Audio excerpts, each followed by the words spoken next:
तो हमसे नहीं हो सकता कि जो कुछ हमने परमेश्वर से सुना है और देखा है वो हम ना बोले। और वचन कहता है फिर कलीसियाएं तितर बितर जब हुई तो वहां वहां प्रचार हुआ, साथ की स्टेट में हुआ, साथ के देश में हुआ। धीरे धीरे धीरे वो प्रचार बढ़ता गया। फिर पौलुस जो विरोधी था, इमेजिन करो अगर उसको मार दिया होता तो आज ये पत्रियां भी हम पढ़ नहीं रहे होते। और वचन कहता है कि कलीसिया ने उसको परमेश्वर के हाथों में सौंपा।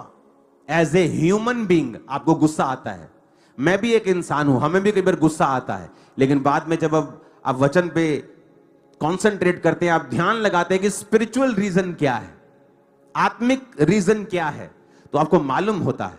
2022 में पंजाब में हर बंदा यीशु मसीह के बारे में नहीं जानता था, कोई नहीं, हर बंदा नहीं जानता था। क्रिश्चियनिटी थी, लोग परमेश्वर में आ रहे थे, वचन को कबूल कर रहे थे, लेकिन 2022 में एक धुआंधार यीशु मसीह के खिलाफ प्रचार हुआ।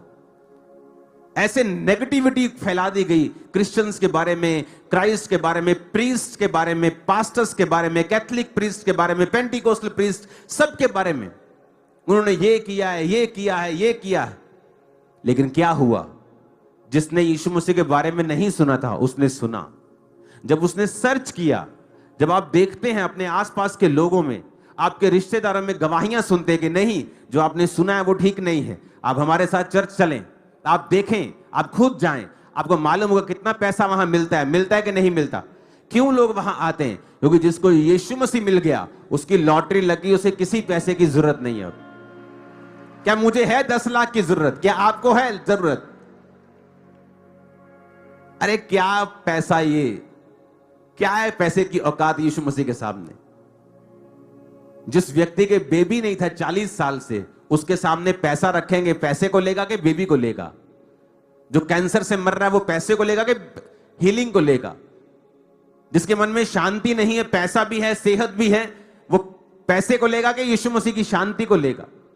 जब यीशु मसीह के वचन के बारे में समझ आती है तो आपको भी यह बात समझनी है कि परमेश्वर आपकी लाइफ के दुखों को आपको स्ट्रॉन्ग करने के लिए इस्तेमाल करते हैं हमेशा।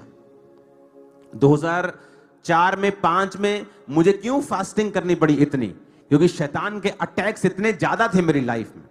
और मैं आपको बताता हूं कि जो एक्सपीरियंस स्पिरिट का 2005 में और 4 में मैंने परमेश्वर में किया, खासकर 5 में, उसकी वजह से आज मैं परमेश्वर में खड़ा हूं।